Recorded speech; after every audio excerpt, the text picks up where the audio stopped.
إن الحمد لله نحمده ونستعينه ونؤمن به ونتوكل عليه ونعوذ بالله من شرور أنفسنا ومن سيئات أعمالنا من يهده الله فلا مضل له ومن يضلل فلا هادي له وأشهد أن لا إله إلا الله وحده لا شريك له وأشهد أن محمدًا عبده ورسوله أرسله بالهدى ودين الحق ليظهره على الدين كله ولو كره المشركون اللهم صل على محمد وعلى آل محمد كما صليت على إبراهيم وعلى آل إبراهيم وبارك على محمد وعلى آل محمد كما باركت على إبراهيم وعلى آل إبراهيم إنك حميد مجيد أما بعد فإن خير الحديث كتاب الله وخير الهدي هدي محمد صلى الله عليه وسلم وشر الأمور محدثاتها وكل بدعة ضلالة أيها الناس اتقوا الله عباد الله أعوذ بالله من الشيطان الرجيم بسم الله الرحمن الرحيم سبحان الذي أسرى بعبده ليلا من المسجد الحرام إلى المسجد الأقصى الذي باركنا حوله لنريه من آياتنا إنه هو السميع البصير.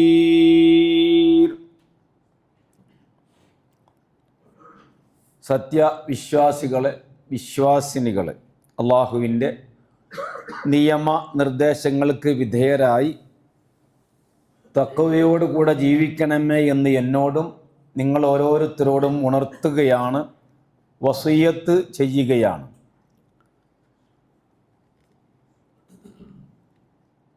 അൽ ഇസ്റാഉ വൽ മിഅ്റാജു അഥവാ രാപ്രയാണവും ആകാശരോഹണവും എന്നാണ് അതിൻ്റെ വാക്കിൻ്റെ അർത്ഥം. റസൂലുള്ളാഹി സ്വല്ലല്ലാഹു അലൈഹി വസല്ലമ തങ്ങളുടെ വളരെ സുപ്രധാനമായ മുഅ്ജിസത്തുകളിൽപ്പെട്ട വളരെ മുഅ്ജിസത്തുൻ അളീമത്തുൻ എന്ന് പറയപ്പെടുന്ന സുപ്രധാനമായ ഏറെ പ്രാധാന്യമുള്ള ഒരു സംഭവമാണ് ഇസ്രാഉം മിഅ്റാജും അഥവാ രാവു യാത്രയും വാനയാത്രയും. ഒരുപാട് ഗുണപാഠങ്ങൾ ഇതിൽ നിന്ന് നമ്മൾക്ക് പഠിക്കേണ്ടതുണ്ട്. ഇത് പരിശുദ്ധ ഖുർആൻ കൊണ്ടും തിരുസുന്നത്ത് കൊണ്ടും സ്ഥിരപ്പെട്ട കാര്യമാണ്. ഇസ്രാ റിഹ്ലത്തുൻ അർളിയത്താണ്, അഥവാ ഭൂമിയിലെ ഒരിടത്ത് നിന്ന് മറ്റൊരിടത്തേക്ക് യാത്ര പോയത്. എന്നാൽ മിഅ്റാജ് എന്ന് പറയുമ്പോൾ അത് റിഹ്ലത്തുൻ സമാവിയ്യത്തുൻ, അഥവാ ഭൂമിയിൽ നിന്ന് ആകാശ ഭാഗത്തേക്ക് അഥവാ ആകാശങ്ങളിലേക്ക്, അതിൻ്റെയും ഏഴാൻ ആകാശത്തിൻ്റെയും അപ്പുറത്തേക്ക് പോയതായ ഒരു വാനയാത്രയാണ്. 7 ആകാശത്തിൻ്റെ അപ്പുറത്തേക്കും റസൂൽ സല്ലല്ലാഹു അലൈഹി വസല്ലമ തങ്ങൾ പോയിട്ടുണ്ട് എന്ന് ഹദീസ് കൊണ്ട് നമുക്ക് സ്ഥിരപ്പെടുത്തുവാൻ സാധിക്കുന്നതാണ്. അപ്പോൾ ഇവിടെ ഞാൻ നിങ്ങളെ ഓതി കേൾപ്പിച്ച സൂറത്തുൽ ഇസ്രായിലെ 1-ാമത്തെ ആയത്ത് ഈ ആയത്തിന്, ഈ സൂറത്തിന് സൂറത്ത് സുബ്ഹാൻ എന്നും പേരുണ്ട്. ഇതിൽ അല്ലാഹു സുബ്ഹാനഹു വ തആല ഇസ്രാ എപ്രകാരമായിരുന്നു എന്ന് വളരെ വ്യക്തമാകുന്ന രീതിയിൽ നമ്മളെ പഠിപ്പിക്കുന്നുണ്ട്. അതാണ് സുബ്ഹാനല്ലദീ, ഒരു അള്ളാഹു എത്രയോ പരിശുദ്ധനാണ്.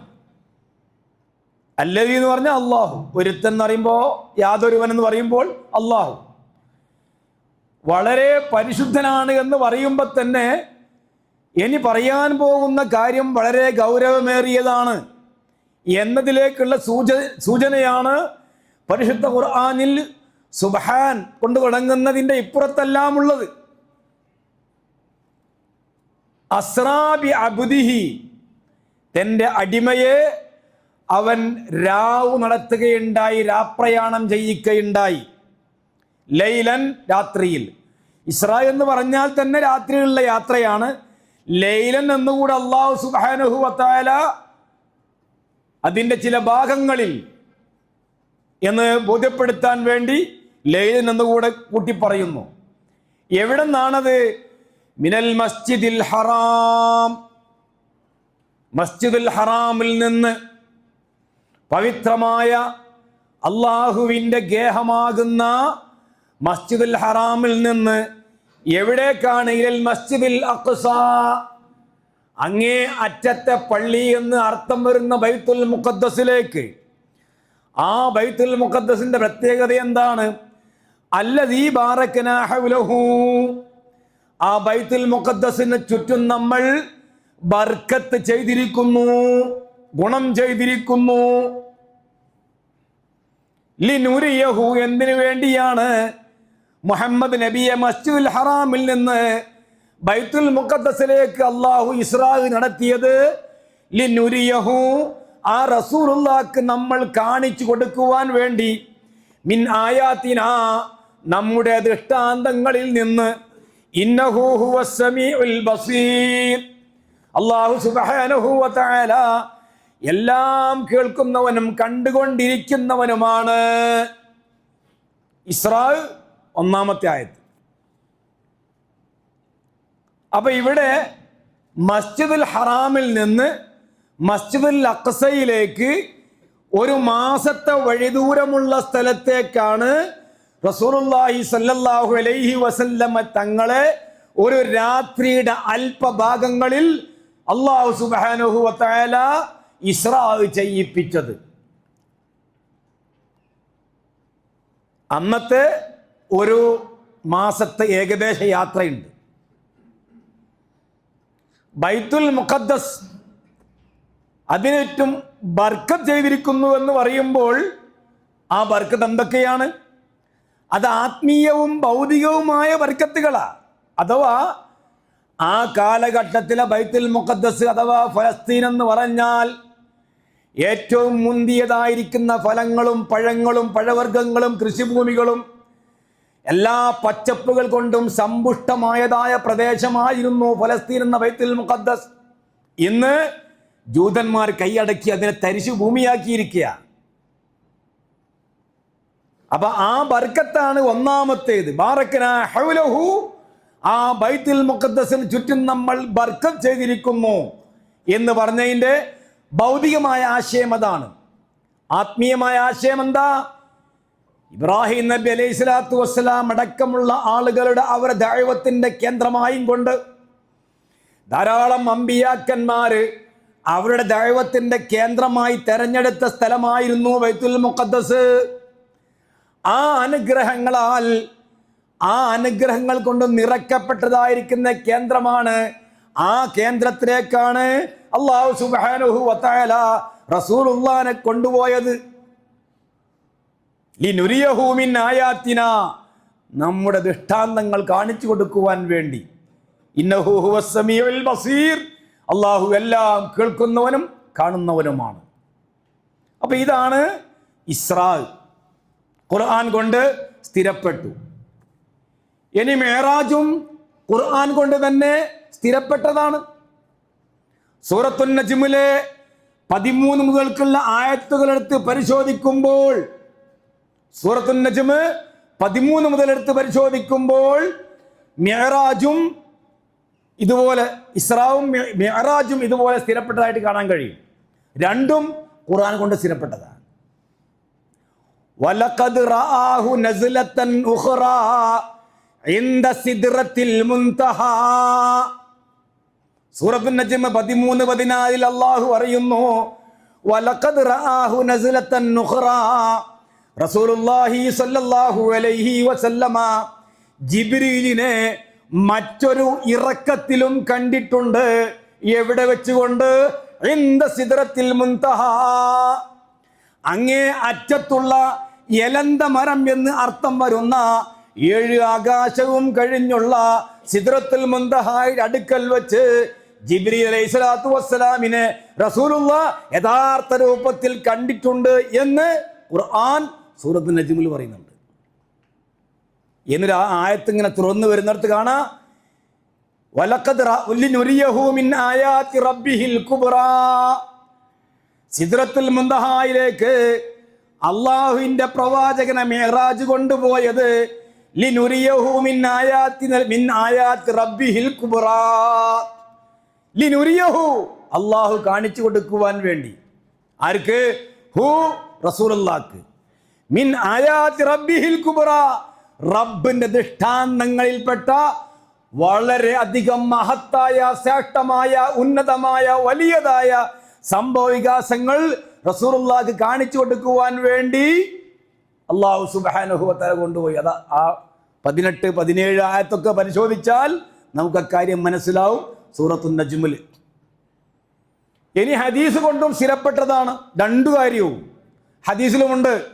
സഹീഹ് ബുഖാരിയിലുണ്ട്, സഹീഹ് മുസ്ലിമിലുണ്ട്, മറ്റുള്ള ധാരാളം മുഹദ്ദിസീങ്ങളും ഇത് റിപ്പോർട്ട് ചെയ്യപ്പെട്ടിട്ടുണ്ട്. അതിന്റെ രത്നച്ചുരുക്കം ഹദീസുകളിൽ നിന്ന് മനസ്സിലാക്കാവുന്നത് റസൂൽ സല്ലല്ലാഹു അലൈഹി വസല്ലമ പറയുകയാണ്, ഇത് മസ്ജിദുൽ ഹറാമിൽ നിന്ന് എന്നാണ് ആയത്തിലുള്ളത്. മസ്ജിദുൽ ഹറാം എന്ന് പറയുന്നിടത്തും ഹിജ്ർ എന്ന് പറയുന്നതും ഉമ്മുഹാനിന്റെ വീട് എന്ന് പറയുന്നതും രണ്ടും എല്ലാം അടുത്ത സ്ഥലമാണ്. ഹിജ്ർ എന്ന് പറഞ്ഞാൽ ഹിജ്ർ ഇസ്മായിൽ. ഉമ്മുഹാനിന്റെ വീട്ടിൽ ഉറങ്ങുന്ന റസൂലുള്ളാഹ് നടന്നു വന്നുകൊണ്ട് ഹിജ്ർ ഇസ്മായിലെത്തി. അവിടെ വെച്ച് മിൽ മസ്ജിദിൽ ഹറാം, അവിടെ നിന്ന് അങ്ങോട്ട് ഉയർത്തി. ആ സംഭവം റസൂലുള്ളാഹ് വരുന്നത് എങ്ങനെയാണെന്നറിയോ? ഊതീതു ബി ബുറാഖ്. ബുറാഖ് എന്നൊരു വാഹനം അനസ് റളിയല്ലാഹു അൻഹുവിൽ നിന്ന് ഇമാം ബുഖാരി റിപ്പോർട്ട് ചെയ്യുന്ന ഹദീസിലാണ് സംഭവം ഉള്ളത്. ബുറാഖ് എന്ന് പറയുന്ന കഴുതയേക്കാൾ വലുപ്പമുള്ളതും കോവർ കഴുതയേക്കാൾ വലുപ്പം കുറഞ്ഞതുമായ ഒരു മൃഗത്തെ കൊണ്ടുവരപ്പെടുകയുണ്ടായി. ആ മൃഗത്തിന്റെ പ്രത്യേകത അതിൻ്റെ കണ്ണ് എത്തുന്ന സ്ഥലത്തേക്ക് അതിൻ്റെ കുളമ്പെത്തുന്നതാണ്. അത്രക്കും വേഗതയേറിയതാണ്. ആ മൃഗത്തെ കൊണ്ടുവന്ന് എന്നോട് അതിന്മേൽ കയറാൻ പറഞ്ഞു. ഞാൻ അതിന്മേൽ കയറുകയുണ്ടായി. അങ്ങനെ ഹത്താ അത്തൈതു ബൈത്തുൽ മുഖദ്ദസ്, ഞാൻ ബൈത്തുൽ മുഖദ്ദസിലെത്തി. അവിടെ എത്തിയും കൊണ്ട് അമ്പിയാക്കന്മാരെ വാഹനങ്ങൾ ബന്ധിപ്പിക്കുന്ന ഒരു വളയമുണ്ട്. ആ വളയത്തിൽ ഈ ബുറാഖ് എന്ന് പറയുന്ന മൃഗമാകുന്ന വാഹനത്തെ ബന്ധിപ്പിച്ചു. മസ്ജിദുൽ അഖ്സയിൽ കടന്ന് 2 റക്അത്ത് നമസ്കരിച്ചു. നമസ്കാരം കഴിഞ്ഞ് ഞാൻ പുറത്തേക്ക് വന്നപ്പോൾ ജിബ്രീൽ 2 പാത്രവുമായി എൻ്റെ അടുക്കലേക്ക് വരികയുണ്ടായി. ആ പാത്രത്തിലൊന്ന് മദ്യമാണ്, മറ്റൊന്ന് ലബന് പാലുമാണ്. ഞാൻ പാല് തെരഞ്ഞെടുത്തു. ജിബ്രീൽ പറയുകയുണ്ടായി, ഇഖ്തർതൽ ഫിത്ര, നീ ശുദ്ധമായതായിരിക്കുന്ന ഇസ്ലാമിന്റെ ഫിത്രത്തിനെയാണ് നീ തെരഞ്ഞെടുത്തത്, ഇസ്ലാമിന്റെ പ്രകൃതിയെയാണ് നീ തെരഞ്ഞെടുത്തത്, ഇസ്ലാമിൻ്റെതായിരിക്കുന്ന ആ ശുദ്ധ പ്രകൃതിയെ നീ തെരഞ്ഞെടുത്തിരിക്കുന്നു എന്ന് എന്നോട് പറയുകയുണ്ടായി. പിന്നീട്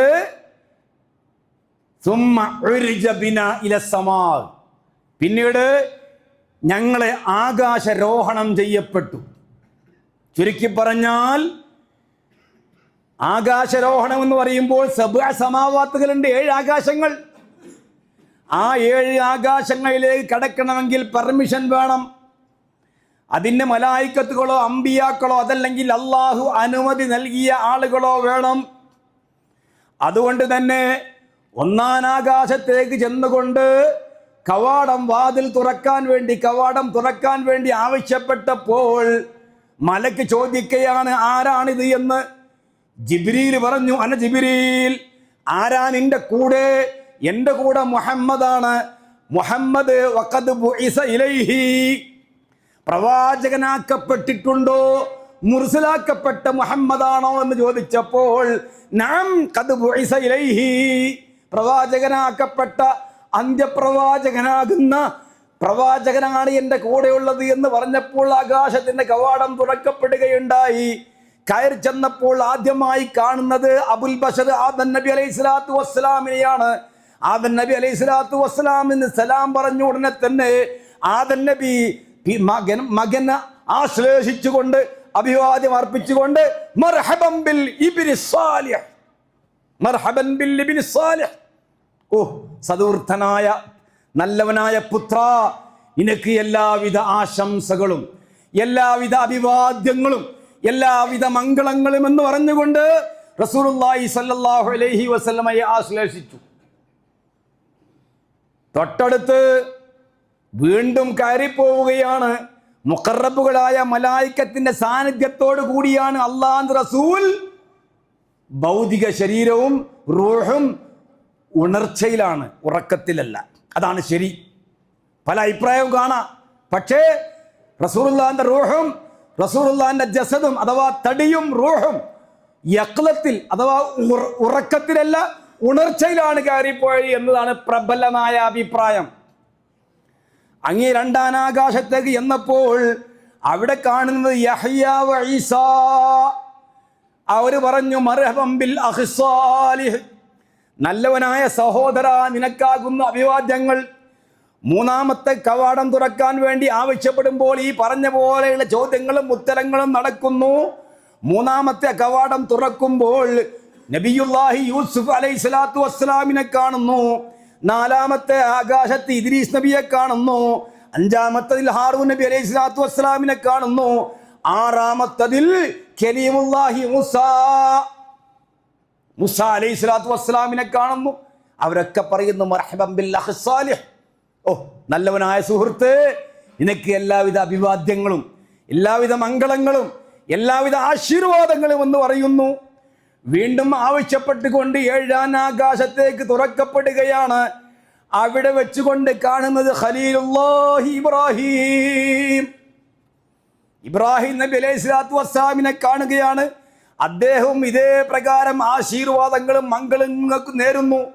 അവിടെ നിന്നും നിൽക്കാതെ അതാ പോവുകയാണ്.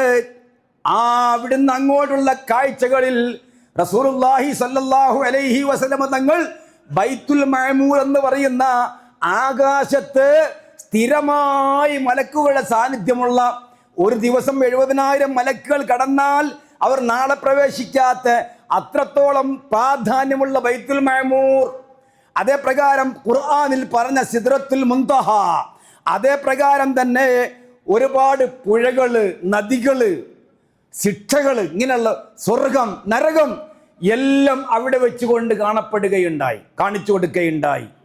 അള്ളാഹു എന്താണോ ഉദ്ദേശിച്ചത് അതെല്ലാം കാണിച്ചു കൊടുത്തു. പിന്നെ റബ്ബിന്റെ അടുക്കലേക്ക് ഹിജാബോട് കൂടെ, അഥവാ റബ്ബിനെ കണ്ടിട്ടില്ല, അങ്ങനെ വല്ലോനും പറഞ്ഞാൽ ശരിയല്ല. മനുഷ്യന്റെ കണ്ണുകൊണ്ട് അള്ളാഹിനെ കാണാൻ കഴിയൂല, അത് പരലോകത്തെ കാണാൻ കഴിയൂ. അള്ളാഹുമായി സംസാരിക്കുകയാണ്. ആ സംസാരത്തിൽ അല്ലാഹു സുബ്ഹാനഹു വ തആല 50 വഖ്ത് നമസ്കാരം കുല്ലയവും. തിരിച്ചു വരുമ്പോൾ മൂസ നബിയെ കാണുന്നു. അവിടെ വെച്ചുകൊണ്ട് മൂസ നബി ചോദിക്കുകയാണ്, ബിമ ഉമിർത, എന്താണ് നിന്നോട് കൽപ്പിക്കപ്പെട്ടത്? നിനക്കെന്താ സമ്മാനമായി കിട്ടിയത്? ഇദ്ദേഹം പറഞ്ഞു, റസൂലുള്ളാഹി പറഞ്ഞു അദ്ദേഹത്തോട് 50 വഖ്ത് നിസ്കാരം. മൂസ നബി പറയുകയുണ്ടായി, ഇന്ന ഉമ്മത്തക ലാ തസ്തതിഉ, നിന്റെ സമുദായത്തിന് ഇതിന് സാധിക്കയില്ല. എൻ്റെ സമുദായത്തെ ഞാൻ പരീക്ഷിച്ചിട്ടുണ്ട്, അവരെ കൊണ്ട് സാധിച്ചിട്ടില്ല. അതുകൊണ്ട് അള്ളാഹിനോട് പോയി ചുരുക്കാൻ ആവശ്യപ്പെടണം. അങ്ങനെ നടന്നു, അങ്ങോട്ടും ഇങ്ങോട്ടും അങ്ങോട്ടും ഇങ്ങോട്ടും 6 ആകാശത്തിൻ്റെയും അള്ളാഹുവിൻ്റെയും ഇടയിൽ നടന്നുകൊണ്ട് അത് 5 ആക്കി ചുരുക്കി. നമസ്കാരം ഫർളാക്കി 5 വഖ്ത്. അവിടെ വെച്ചാണോ അതല്ല ബൈത്തുൽ മുഖദ്ദസിൽ വെച്ചാണോ? അമ്പിയാക്കന്മാർക്ക് ഇമാമായി റസൂലുള്ളാഹി സ്വല്ലല്ലാഹു അലൈഹി വസല്ലം നമസ്കരിച്ചു. പിന്നീട് നബി സല്ലല്ലാഹു അലൈഹി വസല്ലം തങ്ങൾ ഇതേ പ്രകാരം തിരിച്ചു വന്ന് മസ്ജിദുൽ ഹറാമിലെത്തി. അപ്പൊ എന്ത് സംഭവിച്ചു? ഇസ്രാവും മിഅ്റാജും രണ്ടും ഖുർആൻ കൊണ്ടും ഹദീസ് കൊണ്ടും സ്ഥിരപ്പെടുകയുണ്ടായി. ലിനുരിയഹു മിൻ ആയാത്തി റബ്ബിഹിൽ കുബ്ര എന്ന് പറയുന്ന ആയത്തിലൂടെ ഈ കണ്ട ദൃഷ്ടാന്തങ്ങളാണ് ഉദ്ദേശിക്കപ്പെടുന്നത് എന്ന് മഹാഭൂരിപക്ഷം മുഫസ്സിരീങ്ങളും രേഖപ്പെടുത്തിയതായിട്ട് കാണാൻ സാധിക്കുന്നതാണ്. ഇതാണ് ഇസ്രാഉം മിഅ്റാജും. ചുരുക്കം മാത്രമാണ്. വളരെ സുദീർഘമായ ഹദീസുകൾ ഈ വിഷയത്തിൽ മുഹദ്ദിസുകൾ റിവായത്ത് ചെയ്തിട്ടുണ്ട്, റിപ്പോർട്ട് ചെയ്തിട്ടുണ്ട്. അതിൻ്റെ എല്ലാം കൂടെയുള്ള ഒരു രത്ന ചുരുക്കം സഹീഹുൽ ബുഖാരിയിൽ വന്നതിൻ്റെ അല്പഭാഗങ്ങളാണ് നിങ്ങളെ ഞാൻ കേൾപ്പിച്ചത്. ഇതിൽ എന്താണ് വിശ്വാസികളായ നബിൻ്റെ ഉമ്മത്തുകളായ നമ്മൾക്കുള്ള ഗുണപാഠം? അതാണ് നമ്മൾ പഠിക്കേണ്ടത്. ഇതിലൂടെ ഇത് നടന്നു കഴിഞ്ഞു, ഖുർആൻ കൊണ്ട് സ്ഥിരപ്പെട്ടു, ഹദീസ് കൊണ്ട് സ്ഥിരപ്പെട്ടു, ഏറ്റവും വലിയ മുഅ്ജിസത്തുൻ അളീമത്തായി അവശേഷിക്കുന്നു. വിശ്വസിക്കുന്നു, വിശ്വസിക്കൽ നിർബന്ധവുമാണ്, അതിൽ സംശയമൊന്നുമില്ല. പക്ഷേ നമുക്കെന്തുണ്ട് ഇതിൽ ലഭിക്കാൻ? ഈ ആയത്തിൽ പറഞ്ഞ 2 പള്ളികളുണ്ട്. ആ 2 പള്ളികളുടെ പ്രാധാന്യവും അതേ പ്രകാരം ഇന്നത്തെ ബൈത്തുൽ മുഖദ്ദസിന്റെ അവസ്ഥയും റസൂലുള്ളാഹി പറഞ്ഞു 3 പള്ളികളിലേക്ക് മാത്രമാണ് തീർത്ഥാടന യാത്ര അനുവദിക്കപ്പെട്ടിരിക്കുന്നത്. അതിൽ ഒന്ന് ഈ പറയുന്ന മസ്ജിദുൽ ഹറാമാണ്, 2 മസ്ജിദുൻ നബവിയാണ്, 3 ബൈത്തുൽ മുഖദ്ദസാണ്. മസ്ജിദ് നബിയുടെ പ്രത്യേകത എന്താണ്? അവിടെ നമസ്കാരത്തിന് 1,00,000 പ്രതിഫലമാണ്. മസ്ജിദ് നബവിയോ 1000, ബൈത്തുൽ മുഖദ്ദസിനോ 500 ശ്രേഷ്ഠതയാണ്. അമ്പിയാക്കന്മാരുടേതായിരിക്കുന്ന ദഅവത്ത് കൊണ്ട് അനുഗ്രഹീതമായ സ്ഥലം ഇന്ന് കിടക്കുന്നത് ജൂതന്റെ കയ്യിലാണ്. ഇത് കേൾക്കുമ്പോൾ, ഇത് വായിക്കുമ്പോൾ ഇൽ മസ്ജിദുൽ അഖ്സ എന്ന് പറയുമ്പോൾ ഓരോ വിശ്വാസിയുടെയും മനസ്സിൽ തെളിഞ്ഞു വരേണ്ടത്, അല്ലാഹുവേ മസ്ജിദുൽ അഖ്സയെ നീ മോചിപ്പിക്കണമേ ജൂതന്മാരിൽ നിന്ന്. ദ്വിത്വവും ത്രിത്വവും വാദിച്ചുകൊണ്ട് ഞങ്ങളുടെ മുസ്ലിം സഹോദരന്മാരെ കൊന്നൊടുക്കുന്ന ഈ ജൂതന്മാരിൽ നിന്ന് ബൈത്തുൽ മുഖദ്ദസ് രക്ഷിക്കണേ തമ്പുരാനെ. ഞങ്ങളെ പ്രവാചകനാകുന്ന മുഹമ്മദ് നബി ഇസ്രാവ് പോയതായിരിക്കുന്ന ആ കേന്ദ്രത്തെ ജൂതപ്പൈസകളിൽ നിന്ന് നീ സലാമത്താക്കണേ, സുരക്ഷിതമാക്കണേ എന്ന പ്രാർത്ഥന എപ്പോഴും ഉണ്ടായിരിക്കും. അതാണ് ഇതിൽ ഒന്നാമതായി നമ്മൾ മനസ്സിലാക്കേണ്ട കാര്യം. കാരണം ശിർക്കിന്റെയും കുഫറിന്റെയും വിശ്വാസക്കാരായ ആളുകളുടെ കയ്യിൽ തൗഹീദിന്റെ കേന്ദ്രം അകപ്പെടുക എന്ന് പറഞ്ഞാൽ ഒരു വിശ്വാസിയെ സംബന്ധിച്ച് വലിയ ഖേദമുണ്ടാക്കുന്ന, വ്യസനമുണ്ടാക്കുന്ന, ദുഃഖമുണ്ടാക്കുന്ന, പ്രയാസമുണ്ടാക്കുന്ന കാര്യമാണ്. അതുകൊണ്ട് അതാണ് ഇന്ന് നമുക്കുള്ള ഒരു സന്ദേശം. രണ്ടാമത്തേത്, പരിശുദ്ധ ഖുർആൻ കൊണ്ടും സ്ഥിരപ്പെട്ട ഹദീസ് കൊണ്ടും സ്ഥിരപ്പെട്ട കാര്യങ്ങളെ തൻ്റെ ബുദ്ധി കൊണ്ടോ യുക്തി കൊണ്ടോ അളക്കാതെ അപ്പടി വിശ്വസിക്കുക എന്നുള്ളതാണ്. ഒരു മാസക്കാലം ദൂരമുണ്ട്, അവിടുന്ന് അങ്ങോട്ട് 7-ാം ആകാശം മുതൽ സിദ്റത്തുൽ മുൻതഹ വരെയുണ്ട്. ഇതൊന്നും അക്കാലത്തും ഇക്കാലത്തും പറഞ്ഞാൽ ഒരുപക്ഷെ ബുദ്ധിക്ക് യോജിച്ചോളണമെന്നില്ല. പക്ഷേ ഇവിടെ നമ്മൾക്ക് വേണ്ടത് അബൂബക്കർ റളിയല്ലാഹു അൻഹുവിന്റെ മനസ്ഥിതിയാണ്. എന്താ? പിറ്റേന്ന് റസൂലുള്ള വന്നു, ഈ കാര്യങ്ങൾ പറഞ്ഞു, ഇങ്ങനെയൊക്കെ ഉണ്ടായിട്ടുണ്ട്. അബൂബക്കർ റളിയല്ലാഹുവിന്റെ അടുക്കൽ ചെന്ന് ചോദിക്കുകയുണ്ടായി, അല്ല ഇനി ഇത് വിശ്വസിക്കുക? നിന്റെ സുഹൃത്ത് ഇങ്ങനെയെല്ലാം പറയുന്നുണ്ട്. അബൂബക്കർ റളിയല്ലാഹു അൻഹു ചോദിച്ചത്, മുഹമ്മദ് നബി അങ്ങനെ പറയുന്നുണ്ടോ?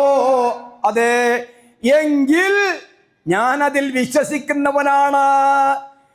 അള്ളാഹുവിന്റെ അടുക്കൽ നിന്ന് ജിബ്രീൽ വഹ്യുമായി വരുന്നുണ്ട് എന്ന് വിശ്വസിക്കുന്നവനാണ് ഞാൻ. അതിനേക്കാളും വിദൂരമല്ലല്ലോ ഈ കാര്യം എന്ന് പറഞ്ഞുകൊണ്ട് അബൂബക്കർ റളിയല്ലാഹു അൻഹു അതിനെ വിശ്വസിക്കുകയുണ്ടായി. അന്ന് മുതൽക്കാണ് മഹാസത്യവാൻ സിദ്ദീഖ് എന്ന പേര് അദ്ദേഹത്തിന് ലഭിക്കുന്നത്. 7-ാം ആകാശത്തുനിന്ന് അള്ളാഹിന്റെ അർശിന്നും അള്ളാഹിന്റെ ലൗഹുൽ മഹ്ഫൂസിന്നും വഹ്യ് വരുന്നുണ്ട് എന്ന് ഞാൻ വിശ്വസിക്കില്ലേ? പിന്നെ എനിക്കെന്താ ഇത് വിശ്വസിക്കുന്നതിന് എന്ന് പറയുകയുണ്ടായി. ആ വിശ്വാസമാണ്, ആ ഈമാനാണ്, ആ തുറന്നു പറച്ചിലാണ്, ആ ദൃഢതയാണ് ഒരു മുഅ്മിന് വേണ്ട. റസൂൽ ഇങ്ങനെ പറഞ്ഞിട്ടുണ്ട്, എൻ്റെ ഇമാം ഇങ്ങനെയും പറഞ്ഞിട്ടുണ്ട്. ഇമാമ് വിട്ടെ, നമ്മളെ ഇമാമ് റസൂൽ എന്ന് പറഞ്ഞിട്ടുണ്ട്. എന്നാ തന്നെ ശരി. ഏത് കാര്യത്തിലും, അത് ഒളുവിൽ തല തടവുന്ന കാര്യമാണെങ്കിൽ പോലും, ഒളു ചെയ്യുമ്പോൾ തല തടവുന്ന കാര്യമാണ് റസൂൽ എങ്ങനെ ചെയ്തത്, ഇങ്ങനെയാണ്, അന്നാ അതാണ് ശരി. എൻ്റെ കിതാബിൽ, എൻ്റെ ബുക്കിൽ, എൻ്റെ ഗ്രന്ഥത്തിൽ, എൻ്റെ മദ്രസിൽ, എന്ത് മദ്രസ്? അതാണ് തസ്ദീഖ്. തസ്ദീഖുർ റസൂലി ബികുല്ലി മാ ജാഅ ബിഹി. അപ്പടി വിശ്വസിച്ചോളണം. പ്രമാണം കൊണ്ട് സ്ഥിരപ്പെട്ടതാണോ ഉടനെ വിശ്വസിച്ചോളണം. മൂന്നാമത്തെ കാര്യം റസൂലുള്ളാഹിന്റെ ധീരതയാണ്. മുഅ്മിനീങ്ങൾക്ക് വേണ്ടത് അതാണ്, ആ ശുജാഅത്ത്. റസൂലുള്ളാഹി ശുജാഇയ്യുൻ, ധീര. റസൂലുള്ളാഹി ഭീരുവല്ല, പേടിത്തൊണ്ടനല്ല. അല്ലാഹുവിന്റെ റസൂൽ സല്ലല്ലാഹു അലൈഹി വസല്ലമ തങ്ങൾ ഈ നടന്ന കാര്യം പച്ചയായി മുശ്രിക്കുകളുടെ മുമ്പിൽ തുറന്നു പറയാൻ ധൈര്യം കാണിച്ചു. മുശ്രിക്കുകൾ പരിഹസിച്ചു, അവർ കുത്തുവാക്കുകൾ പറഞ്ഞു, റസൂലുള്ളാഹിനെ ആക്ഷേപിച്ചു, അബൂബക്കറിന്റെ അടുക്കൽ പോയി സപ്പോർട്ട് കിട്ടാൻ വേണ്ടി ശ്രമിച്ചു. ഒന്നും നടന്നില്ല. റസൂലുള്ളാഹി പറഞ്ഞിടത്തുന്നു. എന്താ ചോദ്യം? എന്നാൽ നീ ബൈത്തുൽ മുഖദ്ദസിനെ സംബന്ധിച്ച് വിവരിച്ചുകൊണ്ടാ ഞാൻ ഇവിടെ നിന്ന് ബൈത്തുൽ മുഖദ്ദസിലേക്കാണ് പോയത്, മസ്ജിദുൽ അഖ്സയിലേക്കാണ് പോയത് എന്ന് പറഞ്ഞപ്പോൾ, എന്നാൽ നീ അതിനെപ്പറ്റി ഫസിഫ്, നീ ഒന്ന് പറഞ്ഞോണ്ടാ. അതാ റസൂൽ പറയുന്നത്, അങ്ങനെ ബൈത്തുൽ മുഖദ്ദസ് അല്ലാഹു നേരെ റസൂലിന് കാണിച്ചു കൊടുത്തു. അത് നോക്കി ഇവരെ ചോദ്യത്തിന് ഉത്തരം ഇങ്ങനെ പറഞ്ഞു കൊടുത്തു. റസൂൽ സല്ലല്ലാഹു അലൈഹി വസല്ലമ മാ യസ്അലൂനി അൻ ശൈഇൻ ഇല്ലാ നബ്ബതുഹും, എന്നോട് ചോദിച്ചതിനല്ല ഞാൻ ഉത്തരം പറഞ്ഞു. എന്നോട് ചോദിച്ചതിനെല്ലാം ഞാൻ ഉത്തരം പറഞ്ഞു. നമുക്കിന്ന് വഹ്യൊന്നും ആർക്കുമില്ല. ഉള്ളത് അപ്പടി ധീരന്മാരായി പറയുക. അതാണ് ഇതിലൂടെ വിശ്വാസികൾക്ക് നൽകപ്പെടുന്ന പാഠം. അടുത്തത്, റസൂൽ സല്ലല്ലാഹു അലൈഹി വസല്ലമയോട് പിന്നോ ചോദിക്കുന്നത് എന്താണെന്നറിയോ? ഞങ്ങൾ ഇവിടുന്ന് കുറച്ചാൾ ഷാമിലേക്ക് കച്ചവടത്തിന് പോയിട്ടുണ്ട്, എത്ര ആളുണ്ട്, എപ്പോഴാ വരിക? ഔ റസൂൽ കൂളായി പറഞ്ഞു കൊടുത്തു വഹീന്റെ അടിസ്ഥാനത്തിൽ. എന്നാ പിന്നെ ഇവരെ വിശ്വസിക്കണ്ടേ? എന്നാ വിശ്വസിക്കോ? ഇല്ല. നമ്മളെ നാട്ടിലുള്ള വിശ്വസിക്കണ്ട എന്താ? നമ്മളെ നാട്ടിലുള്ളവനെ കൊണ്ട് മുഹമ്മദ് നബി ഇങ്ങനെ ഒതുണ്ടാക്കിയത്, മുഹമ്മദ് നബി ഇങ്ങനെ നിസ്കരിച്ചത്, മുഹമ്മദ് നബി ഇങ്ങനെയാന്ന് മറ്റുള്ള കർമ്മങ്ങൾ നടത്തിയതെന്ന് പറഞ്ഞാൽ വിശ്വസിക്കോ? ഇല്ല. അത് തന്നെയാന്ന്. രണ്ടും ഒന്നാന്ന് ഞാൻ പറയില്ല. എന്നാ പിന്നെ വിശ്വസിക്കണ്ടേ? ഷാമിലേക്ക് പോയ യാത്രാ സംഘത്തിന്റെ ആളുകൾ ഇത്ര ആളുകളുണ്ട്, അവർ ഇത്ര സമയത്ത് തിരിച്ചു വരും, അങ്ങനെയൊക്കെ സംഭവിച്ചു. എന്നിട്ടും പിന്നെ പറയുന്നത് എന്താ?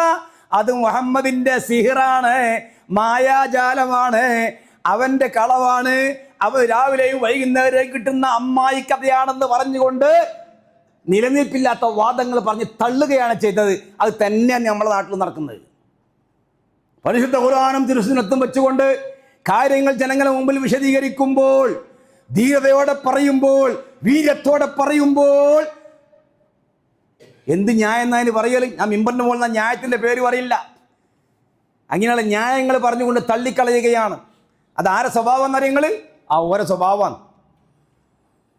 അടുത്തത് മനസ്സിലാക്കേണ്ടത്, കടുത്ത പരീക്ഷണങ്ങൾക്ക് പിന്നിലായിക്കൊണ്ട് വിശ്വാസികൾക്കൊരു വിജയം വരാനുണ്ട് എന്നതാണ് ഇസ്രാവും മിഅ്റാജും നൽകുന്ന അടുത്ത പാഠം. അതെന്താ? റസൂലുള്ളാഹി സ്വല്ലല്ലാഹു അലൈഹി വസല്ലമ തങ്ങൾക്ക് താങ്ങും തണലുമായി നിന്നിരുന്ന തന്റെ പ്രിയപത്നി ഖദീജ റളിയല്ലാഹു അൻഹ മരണപ്പെട്ടു. റസൂലുള്ളാഹി സ്വല്ലല്ലാഹു അലൈഹി വസല്ലമ തങ്ങൾക്ക് താങ്ങും തണലുമായി നിന്നിരുന്ന അബൂ താലിബ് ആകുന്ന മൂത്താപ്പ മുശ്രിക്കാണെങ്കിലും അദ്ദേഹവും മരണപ്പെട്ടു. ഉടൻ തന്നെ മുഹമ്മദ് നബി തായിഫിലേക്ക് പോയി തന്റെ ദഅവത്തിന് വേണ്ടി ചെന്നപ്പോൾ അവിടെയുള്ള അങ്ങാടിപ്പിള്ളരെ വിട്ടുകൊണ്ട് അല്ലാഹുവിന്റെ റസൂലിനെ എറിഞ്ഞാട്ടുകയാണ് ഉണ്ടായത്. മൂന്നാമത്തെ കാര്യം.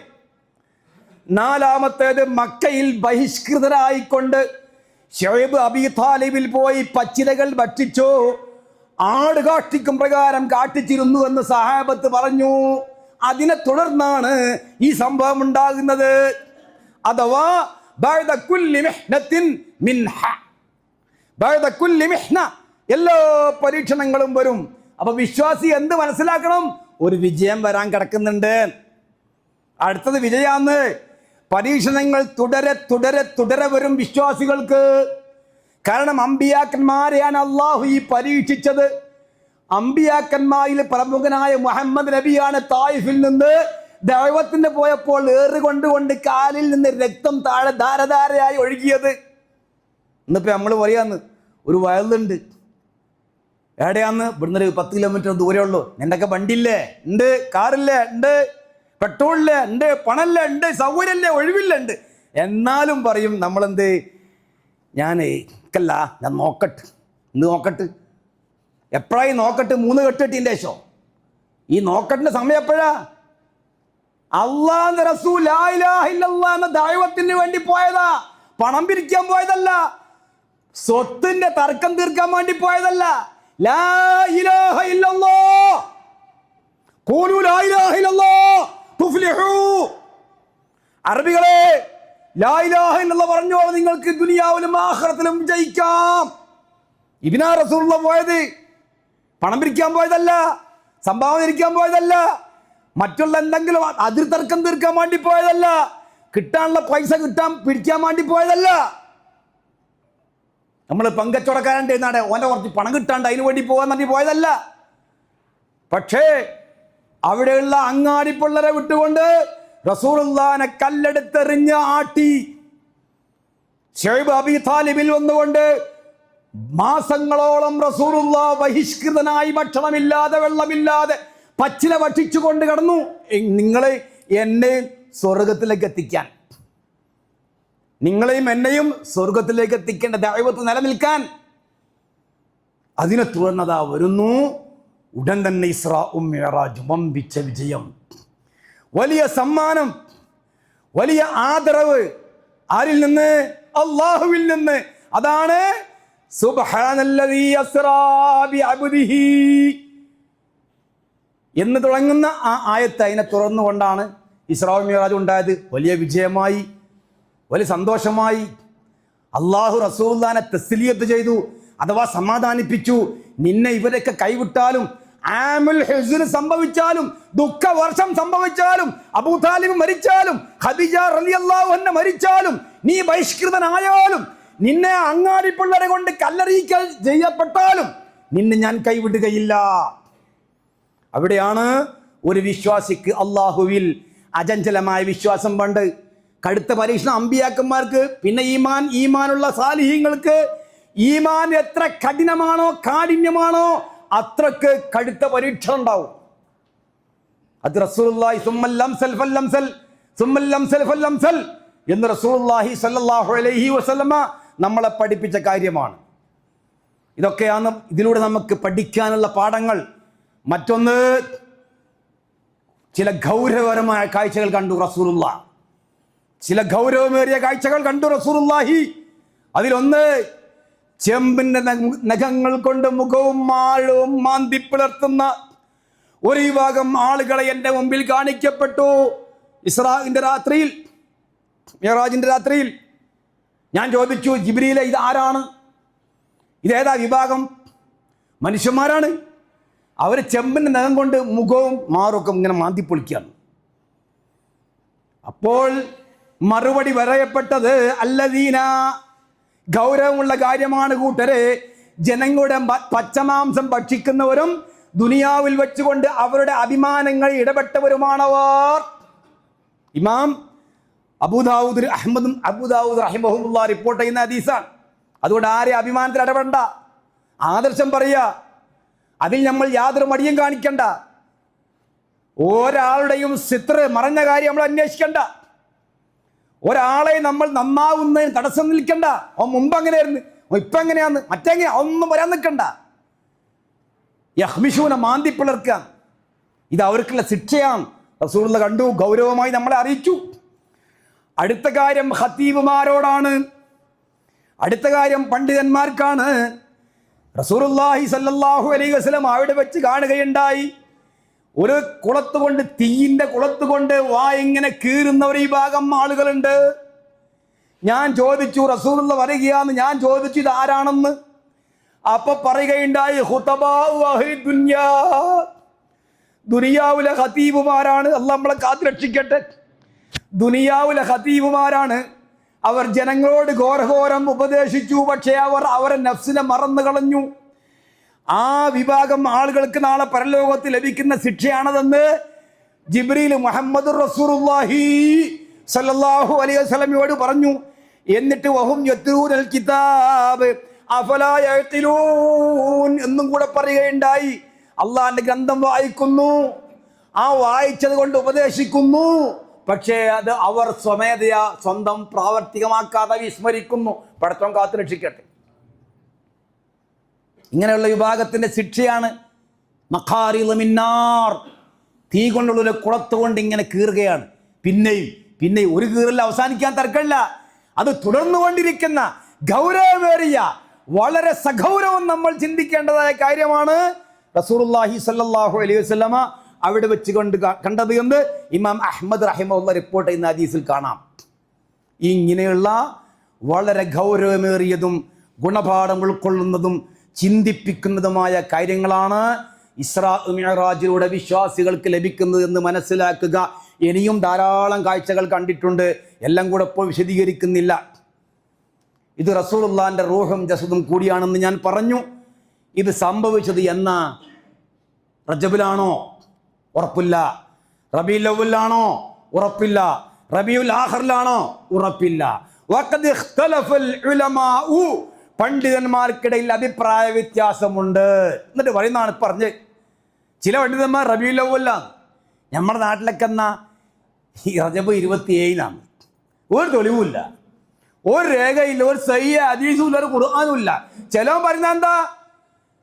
ഇസ്രാ ആഘോഷം ലൈലത്തുൽ ഖദ്റിനേക്കാളും പ്രാധാന്യം നാക്കിൻ്റെ കട്ടി തന്നെയാണ്, നാവിൻ്റെ ബലം തന്നെയാണ്. ലൈലത്തുൽ ഖദ്രി ഖൈറും മിൻ അൽഫി ശഹർ എന്ന് പരിശുദ്ധ ഖുർആനിൽ പറഞ്ഞ ആ രാത്രിയേക്കാളും പോരിശയാണ് ഇസ്രാവിൻ്റെ രാത്രി എന്ന് സ്വമേധയാ പ്രഖ്യാപിക്കുന്ന പുരോഹിത വർഗമുള്ള നാട്ടിലാണ് നമ്മൾ ജീവിക്കുന്നത്. ശ്രദ്ധിക്കണം. ഇസ്രാവും മിഅ്റാജും സംഭവിച്ചിട്ടുണ്ട്, അത് ഖുർആൻ കൊണ്ടും ഹദീസ് കൊണ്ടും സ്ഥിരപ്പെട്ടിട്ടുണ്ട്, അത് റസൂലുള്ളാഹിന്റെ മുഅ്ജിസത്താണ്, അത് വിശ്വസിക്കൽ നിർബന്ധമാണ് എന്നാണ് കൃത്യതല്ല. ആ വർഷത്തിൽ വരെ അഭിപ്രായ വ്യത്യാസമുണ്ട് എന്നതാണ്. കാരണം എന്താ? അന്ന് പ്രത്യേക ആരാധന അല്ല, പ്രത്യേക നോമ്പില്ല, പ്രത്യേക ദുആയില്ല, പ്രത്യേക ദിക്റില്ല. അതുകൊണ്ടെന്താണ്? ആ ദിവസം അറിയേണ്ട ആവശ്യമില്ല, അതുകൊണ്ടാണ്. എന്നാ പിന്നെ അന്നത്തെ ദിക്ർ ഇന്നത്, അന്ന് ചൊല്ലേണ്ട ദിക്റുകൾ അത് ഇവിടെ ഇവരെ കയ്യിലല്ല ഉണ്ടാവും, അത് വേറെ കാര്യം. പക്ഷെ അത് ഇസ്ലാമുമായിട്ട് എനിക്ക് യാതൊരു ബന്ധം ഉണ്ടാവില്ല. നമ്മുടെ കൽപ്പനയില്ലാത്ത ഒരു കാര്യം മതത്തിലാണെങ്കിലും തുടങ്ങിയാൽ അത് തള്ളപ്പെടേണ്ടതാണ്. അപ്പൊ തള്ളപ്പെടേണ്ട കുറേ കാര്യങ്ങൾ രജവുമായി ബന്ധപ്പെട്ടുകൊണ്ടുണ്ട് എന്ന് ഞാൻ കഴിഞ്ഞ ആഴ്ച മുമ്പത്തായി ശ്രദ്ധപ്പെടുത്തിയിരുന്നു. അതൊന്നും നമ്മൾ വെറുതെ ബിദ്അത്തുകൾ ചെയ്ത് സുന്നത്തിനെയൊക്കെ നശിപ്പിച്ച് ബിദ്അത്തുകൾ ചെയ്ത് അള്ളാഹിന്റെ മുമ്പിൽ ഹാജരാക്കപ്പെടുമ്പോൾ അതെല്ലാം വെറും ഹബാഅം മൻസൂർ, വിതരപ്പെട്ട ധൂളികൾ കണക്കെ ഒരു കാലിയായ മടിശീലയുമായി അള്ളാഹിന്റെ അടുത്തേക്ക് പോകുന്ന അവസ്ഥ ഉണ്ടാവുക. അതിൽ ഉള്ളതിനെ ഉള്ളതായി മനസ്സിലാക്കുക, അതിൽ വിശ്വസിക്കുക, അത് പ്രാവർത്തികമാക്കുക. ഇത്തരം ബിദ്അത്തുകളിൽ നിന്ന് പാടെ അകന്ന് നിൽക്കുക.